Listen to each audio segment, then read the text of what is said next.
शांति शांति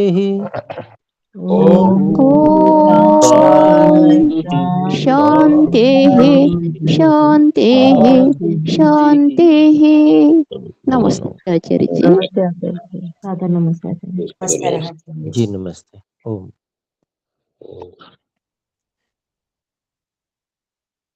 योग दर्शन के समाधिपाद के 26 सूत्र हम पढ़ चुके हैं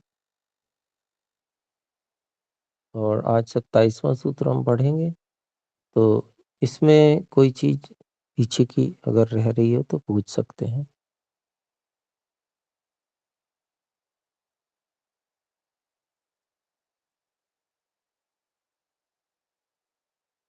जी। तो हम फिर आगे बढ़ते हैं। 27वां सूत्र है तस्य वाचकः प्रणवः।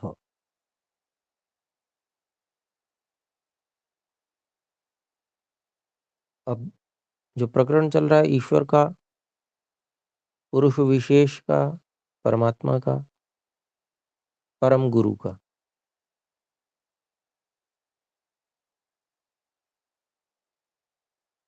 तो उसी के विषय में तस्य सर्वनाम शब्द का प्रयोग किया गया है। तो उस परमात्मा का, परम गुरु का वाचकः, वाचक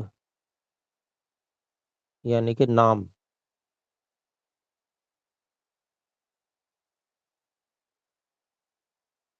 प्रणवः, प्रणव है।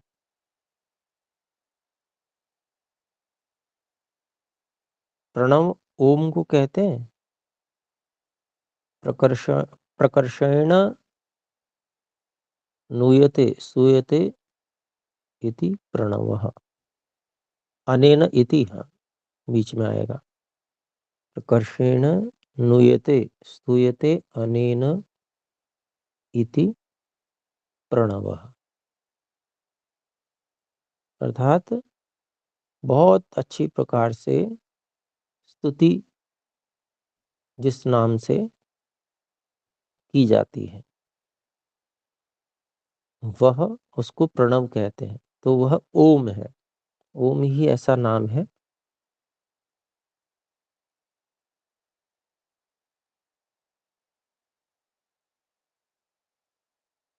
तो इसका जो महर्षि व्यास जी ने भाष्य किया है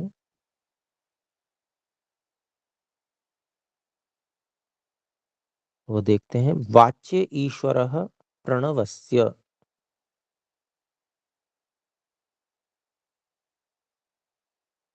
प्रणव नाम है और उसका जो वाच्य है, जो वस्तु पदार्थ जिसका कि वो नाम है, वो कौन है? वो ईश्वर है, वाच्य।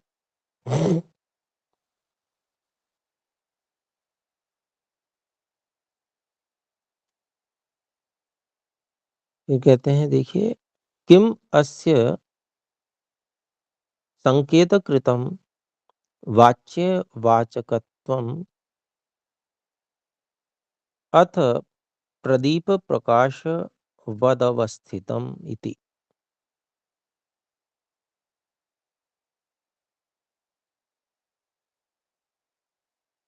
अब यहाँ पर एक शंका उठा रहे हैं।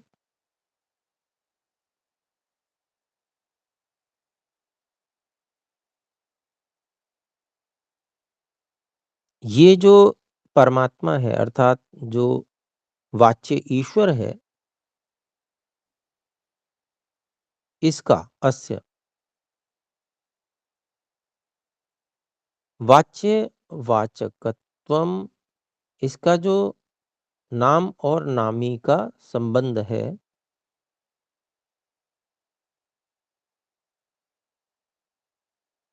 किम क्या, यह संकेत कृतम, इसका नाम रखा गया है।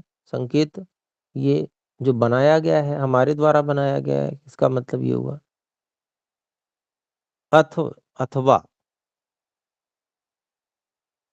प्रदीप प्रकाश वद अवस्थितम। जैसे दीपक और प्रकाश, ये दोनों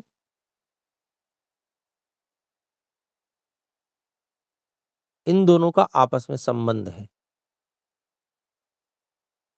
स्थित संबंध है। यानी कि स्थित संबंध यानी कि किसी भी सृष्टि कभी भी होगी, जब भी सृष्टि या पहले कभी सृष्टि हुई थी, तो दीपक और प्रकाश का वैसा ही संबंध हमेशा था, हमेशा ही रहने वाला है। अवस्थितम पहले से सिद्ध है।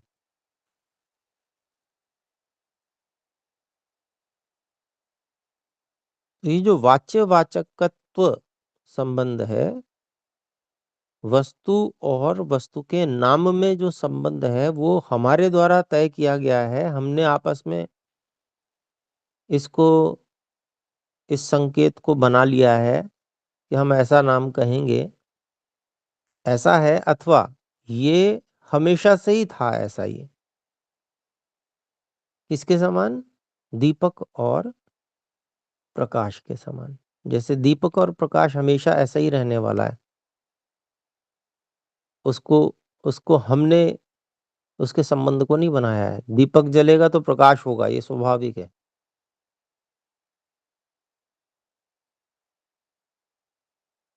तो उसके समान पहले से ही वो है। तो ये प्रश्न उठाया है, शंका उठाई, तो उसका उत्तर देते हैं, स्थितोस्य वाच्यस्य वाचकेन सह संबंधः। स्थितः अस्य वाचकस्य वाचकेन सह संबंधः, मतलब इस परमात्मा रूपी वाच्य का, परम गुरु रूपी वाच्य का वाचक अर्थात उसके नाम के साथ, जो ओम नाम है उसके साथ में जो संबंध है, वह स्थितः नित्य है।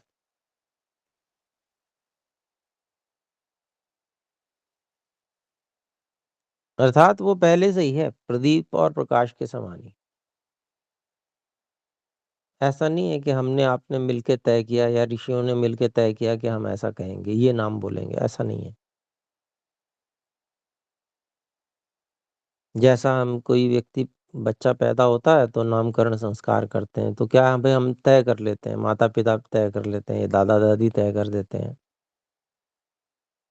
तो ऐसा नाम ये नहीं है, बल्कि ये कैसा है? नित्य है, हमेशा से हमेशा रहने वाला है।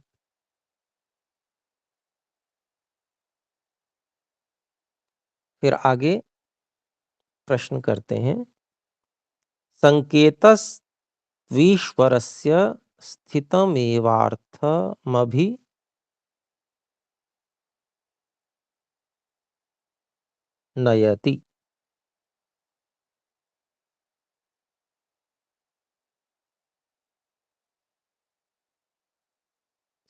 संकेतः तु ईश्वरस्य स्थितम एव अर्थम अभिनयति।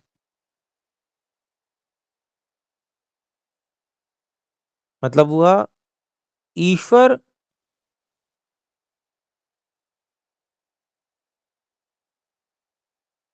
का जो संकेत नाम है, जो ओम है, ईश्वर का जो नाम अर्थात ओम जो है, वह नित्य है।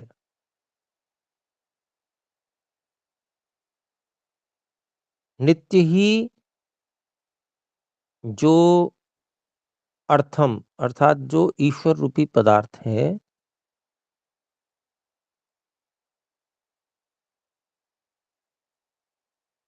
उसकी ओर ले जाता है, अर्थात जनाता है। अभिनयति, वह जो ओम ईश्वर का संकेत अर्थात नाम है, वह नित्य ही परमात्मा की ओर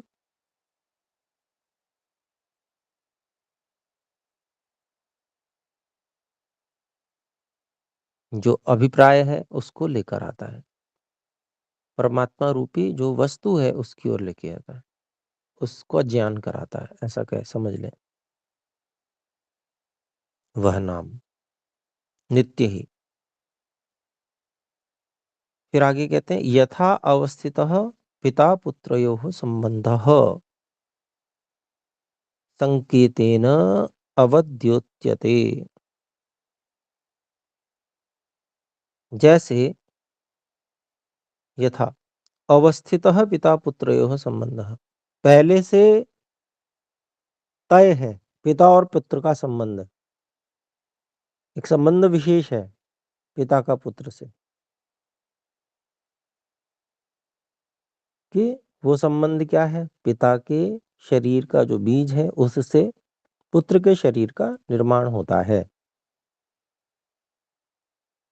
तो ये एक संबंध है।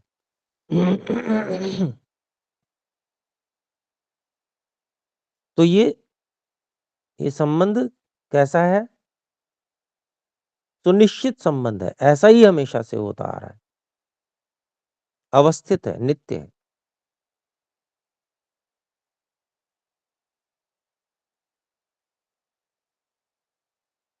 और पिता पुत्र इन संकेतों से इसको प्रकट किया जाता है, पहले से ही संबंध है दोनों का।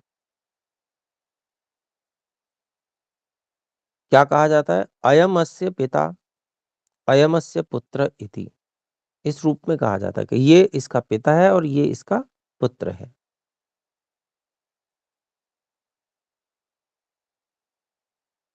तो आपस में पिता और पुत्र का जो संबंध है वो तय है बिल्कुल, ऐसा ही हर सृष्टि में इसी प्रकार का संबंध रहने वाला है।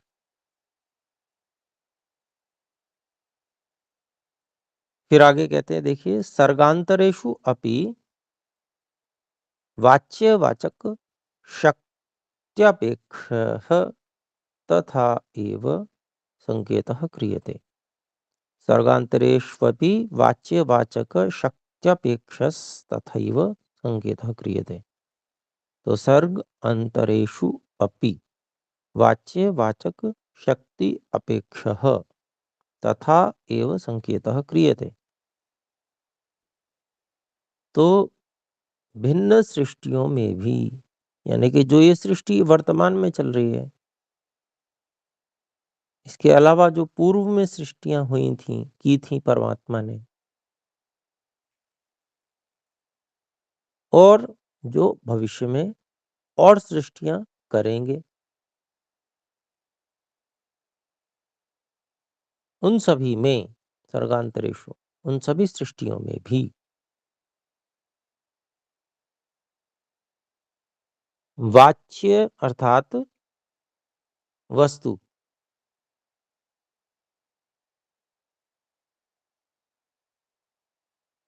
जिसको पुकारा जाना आवश्यक है, वो वाच्य हो गया। और वाचक, जिस नाम से पुकारा जाना आवश्यक है, वह नाम। इन दोनों की शक्ति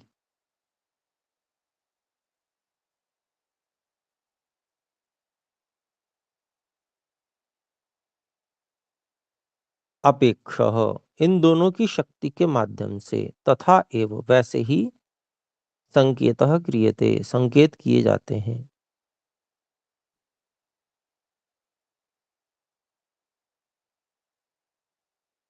जैसे इस सर्ग में किए गए हैं, जैसे इस सृष्टि में संकेत किए गए हैं। इस सृष्टि में हम जो है परंपरा से नाम जानते आ रहे हैं। सबसे पहले ईश्वर ने ऋषियों को नाम जनाए, भाषा का ज्ञान दिया, और फिर उस परंपरा से हम माता पिता गुरु आचार्यों की परंपरा से वो सब शब्दों को और वस्तुओं के संकेतों को सीखते आ रहे हैं।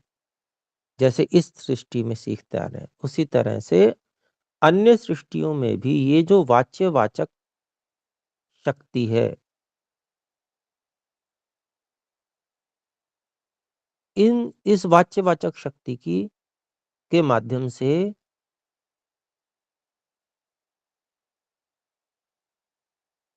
वैसे ही प्रत्येक सृष्टि में संकेत किया जाता है। ये इस वाक्य का अभिप्राय है।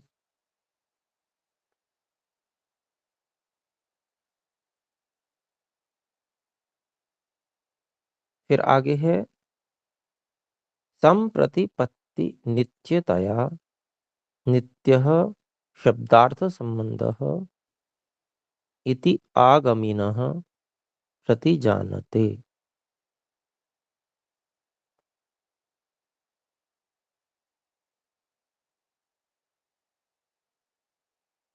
संप्रतिपत्ति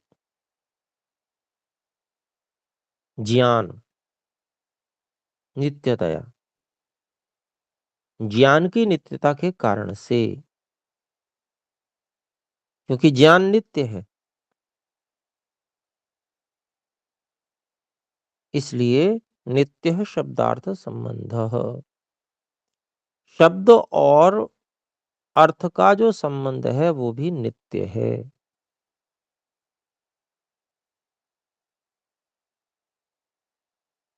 ऐसा आगमिनः वेद को पढ़ने पढ़ाने वाले सब लोग प्रतिजानीते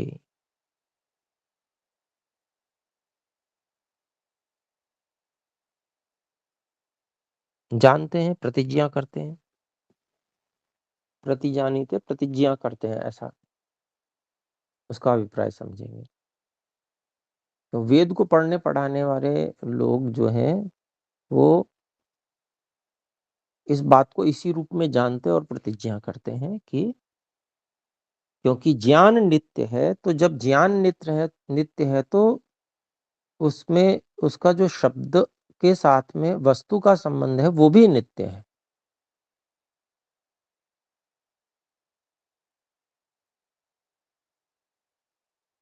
तो शब्द और अर्थ का संबंध नित्य है, तो वो जैसे कि वेद की जो भाषा है वो संस्कृत भाषा है, तो वो संस्कृत भाषा में जितने नाम हैं जो वेद में दिए गए हैं वो सारे नित्य हैं।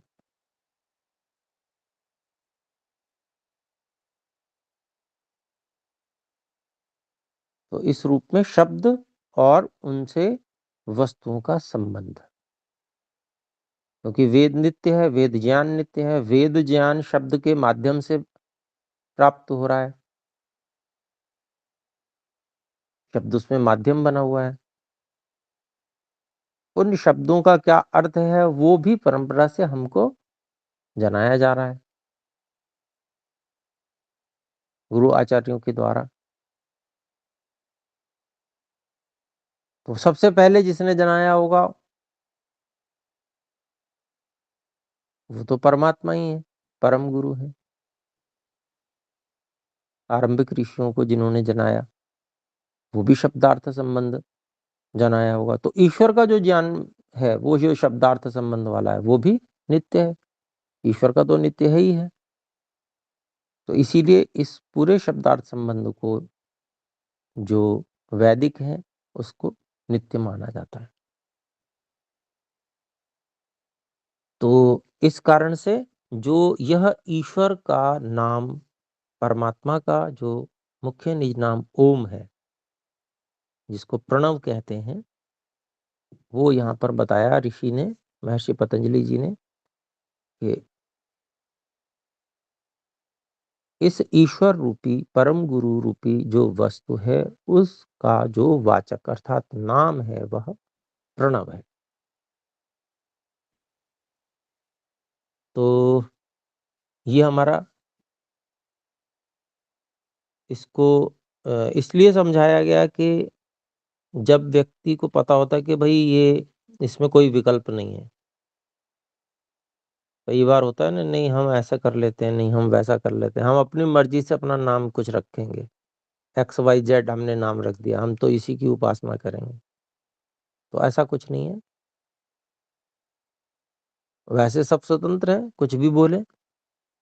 कोई किसी के मुंह को पकड़ के थोड़ी रोकेगा, लेकिन वह जो नाम परमात्मा का है, परमात्मा ने जो नाम बताया है अपना, वो यही है, वह ओम ही है। जी बोले बहन सविता जी। आचार्य जी नमस्ते। गुरु जी, वाच्य मतलब क्या हुआ? वाचक माने तो नाम हो गया, जी, और वाचक वाच्य मतलब मतलब? ना, वाच्य मतलब जिसका नाम है, जिसका नाम लिया जा रहा है। वाच्य मतलब जो नाम लेने योग्य है। कौन है वह नाम लेने योग्य? वो वस्तु जिसका नाम वह है, वो वाच्य वस्तु हो गई। जैसे जी कोई भी व्यक्ति, जैसे आपका शुभ नाम हुआ जी बहन सविता, तो आप जो वो एक शरीर और उसमें रहने वाली आत्मा है ना, ये वाच्य है। और आपका शुभ नाम सविता, ये वाचक है। जी, जी धन्यवाद। धन्यवाद।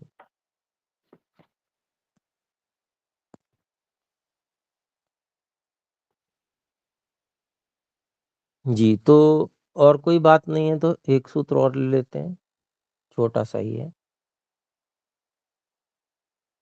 28। आचार्य जी आचार्य जी, जी एक बोले चीज, बोले। प्रदीप प्रकाश वद वस्थित, तो इसका कैसे आपने संधि करा था, संधि विच्छेद? प्रदीप प्रकाश, ये दूसरी लाइन भाष्य की।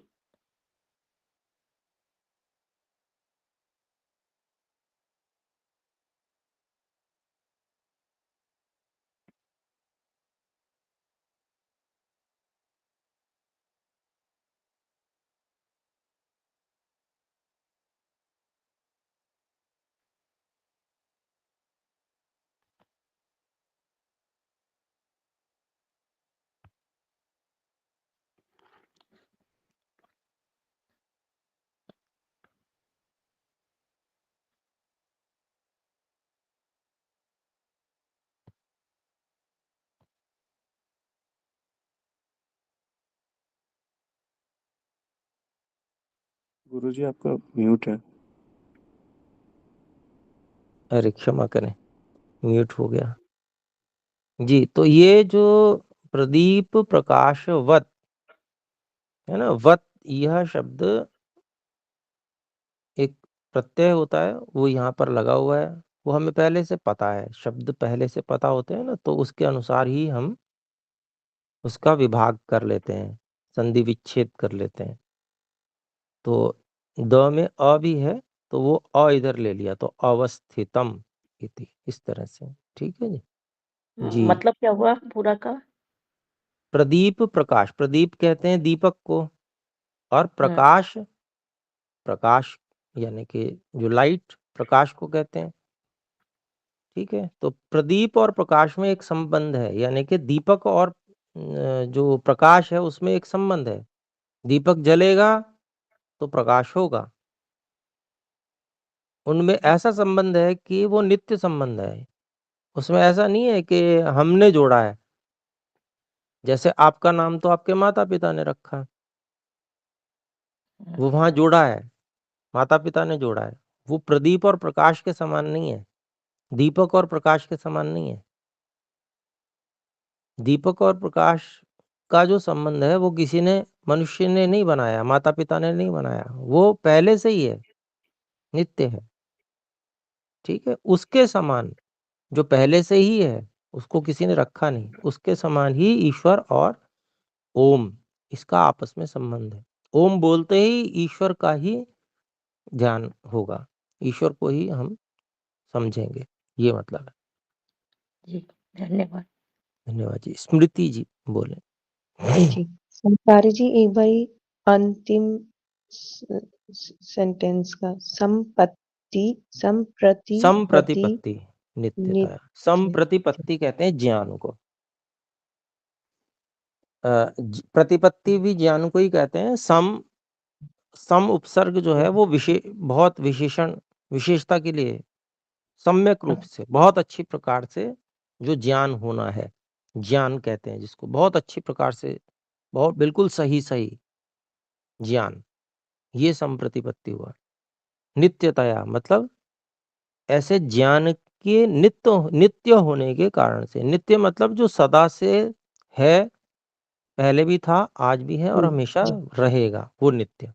तो ज्ञान के इस प्रकार से नित्य होने के कारण से शब्दार्थ संबंध भी नित्य है, शब्दार्थ संबंध भी नित्य ही है, ऐसा जो वेद को पढ़ने पढ़ाने वाले लोग प्रतिज्ञा करते हैं।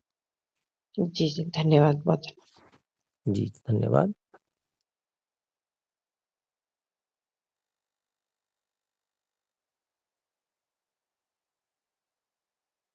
जी, तो और कोई विशेष हो तो 2 मिनट है, पूछ सकते हैं।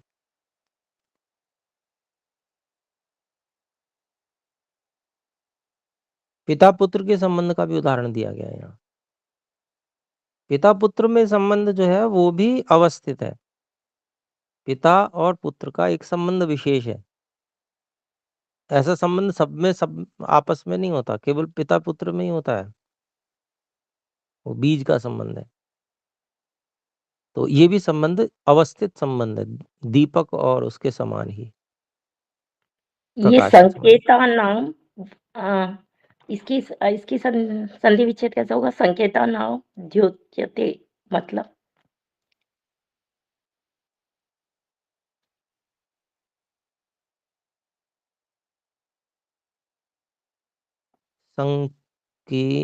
संकेतेन, संकेतेन, ता नहीं है वो, ता में आ नहीं है, ता में एक ही मात्रा है। जी जी जी। संकेतेन अवद्योत्यते, संकेतेन संकेत के द्वारा, अब उपसर्ग है द्योत्यते, है ना, अवद्योत्यते मतलब प्रकाशित होता है, संकेत के द्वारा जनाया जाता है। जी अजित जी बोलें कृपया। जी नमस्ते जी। ये जो प्रणव का जो है ना, ये जैसे भी हमारा सत्यार्थ प्रकाश में ओम की पूरा का पूरा व्याख्या हुआ है, इसी को भी हम यहाँ ले सकते हैं तो बिल्कुल वही लेंगे, वही लेना ही है जी, बिल्कुल वही है। वो यथार्थ ही बताया महर्षि जी ने, विराट, पृथ्वी, प्रज्ञा, ये सब कुछ लेना जी है जी जी, वो सब बिल्कुल लेंगे। और जब ऐसा होता है कि आरंभ में ओम, इसको जब विचार करते हैं तो उससे हम बहुत ज्यादा विस्तार नहीं कर पाते हैं, लेकिन जैसे जैसे साधना करते जाते हैं वैसे वैसे उसमें जो ईश्वर के गुणकर्म स्वभाव और नाम है, उन सभी नामों का समावेश उसमें होता चला जाता है। जैसा कि सत्यार्थ प्रकाश में दिया है, ओम, यह ओंकार शब्द परमेश्वर का सर्वोत्तम नाम है, क्योंकि इसमें जो अ, उ और म 3 अक्षर मिलकर ओम एक समुदाय बना है। इस एक नाम से परमेश्वर के बहुत नाम आते हैं, जैसे आकार से विराट, अग्नि और विश्वादि, उकार से हिरण्यगर्भ, वायु और तेजस आदि, मकार से ईश्वर, आदित्य और प्राज्ञ आदि नामों का वाचक और ग्राहक है। सब वेद शास्त्रों में परमेश्वर का प्रधान और निज नाम ओम को कहा है, अन्य सब गौणिक नाम है। ये जो महर्षि दयानंद सरस्वती जी के वाक्य हैं प्रणव इस ओम के बारे में सत्यार्थ प्रकाश में, तो बिल्कुल ये तो है ही है। तो इसमें जैसे जैसे हम साधना में और गहरे में उतरते चले जाते हैं, वैसे वैसे ये सब नाम भी उसी में जुड़े हुए हमारे चिंतन का विषय बनते हैं। ठीक है, धन्यवाद जी। आइए एक बार ओम का उच्चारण करके समाप्त करते हैं।